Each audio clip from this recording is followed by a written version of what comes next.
Uber built a billion-dollar empire by breaking the law. It bribed foreign officials, then forged receipts to cover it up. It tracked users long after their rides ended.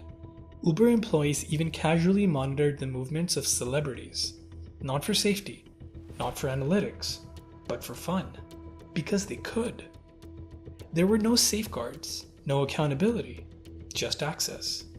And when hackers stole the personal data of 57 million users, Uber paid them $100,000 to stay quiet. It paid the people that stole the data. You've stolen data, now shush, don't tell anyone. No police report, no disclosure, just hush money. This isn't the story of a startup. It's the story of how one company built a billion-dollar empire by breaking everything. Laws, rivals, even its own people. So how did Uber get away with all this? By breaking even more rules. Let's go back to where it started. It's 2010. Uber launches in San Francisco under the name UberCab. But as soon as it launches, regulators step in. They say the company is operating an illegal taxi service. They threaten massive fines, even jail time. Because in most cities, if you run a taxi business, you need taxi licenses, registered vehicles, trained drivers, insurance coverage, and you're expected to follow employment law. Uber had none of that, and it didn't want to invest in any of that. So they came up with a genius solution. They changed their name. They dropped the word cab and just became Uber.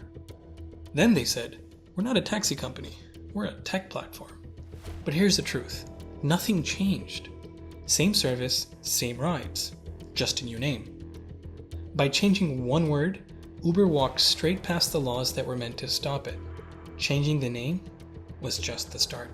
When regulators tried to catch Uber breaking the law, Uber built a tool to block them. They called it Greyball, and it was designed to deceive law enforcement. The system looked for clues. If you opened the app near a government office, used a .gov email, or acted suspiciously, Uber flagged your account. From that point on, everything you saw was fake. The map, the drivers, the availability, none of it was real. Even if you got through and booked a ride, it would cancel on purpose. Uber wasn't complying with the law. It was running a secret system to fool the people trying to enforce it. And Greyball was just one part of the plan. Uber didn't just block city officials, it tracked them. The company quietly hired former CIA, NSA, and FBI agents. Their job? Find out who might be investigating Uber, track their movements, flag suspicious activity. If someone opened the app from a city office or police station, they were watched. Uber checked user data, cross-referenced credit card details, searched social media profiles. It wasn't about safety. It wasn't innovation. It was corporate surveillance run by a private company to stay ahead of the law. This wasn't paranoia. It was policy. Uber didn't wait to be caught. It built systems to make sure it always knew more than the people trying to stop it. Uber didn't want government oversight, so it deceived regulators. And it didn't want competition, so it tried to kill it. Its main rival was Lyft, a smaller, fast-growing ride-sharing app operating in the same cities. To compete, Uber built an internal tool called Hell. It was a software designed to track Lyft riders in real time. For drivers using both apps, Uber identified them through this system. Then it targeted them with better-paying rides and cash bonuses to convince them to switch over. Once they did, the bonuses stopped. And for drivers who were only using Lyft, Uber took a different approach. Uber employees ordered rides through the Lyft app, then used the opportunity to recruit the driver directly during pickup. In some cases, they didn't intend to take the ride at all. They used burner phones to book multiple fake trips, then cancel them all at the last second, draining drivers' time and income. This wasn't marketing. It was deliberate sabotage run from inside the company. Uber didn't just track its drivers though. It tracked its riders too. The app followed users even after their trip ended.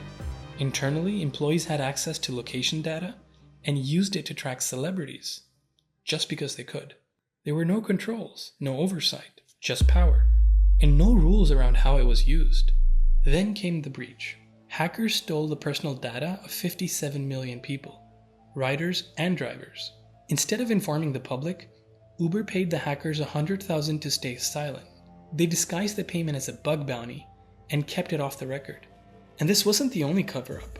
In Indonesia, Uber bribed police officers to ignore local violations, then falsified receipts to make those bribes look like legitimate business expenses. Uber's response to every problem was the same. Don't fix it. Don't face it. Just bury it. Whether it was stolen data or illegal bribes, the goal wasn't compliance. It was silence. Eventually, it all started to crack. The public was turning on Uber. The data breach was exposed. So were the secret tools, the cover-ups, and the bribes. News headlines piled up. People deleted the app. Drivers protested. Trust evaporated. And then, in the middle of it all, one of the founders, Travis Kalanick, got a phone call. His parents had been in a boating accident. His father survived. His mother didn't. A few days later, Travis announced he was taking a leave of absence. He said he needed time to grieve and to reflect, but he never returned. Uber's board and investors saw an opening. They blamed him for the chaos, the scandals, the damage to the brand. And just like that, the man who had built Uber, who had shaped its growth, its tactics, its attitude, was out. Uber didn't rise by accident. The company broke laws, exploited workers, tracked users, silenced critics, and lied to governments. And in the end, it worked. Uber became one of the most well-known startups in the world. And if you think Uber's story is bad, wait till you hear the story of this Chinese startup that secretly controls everything.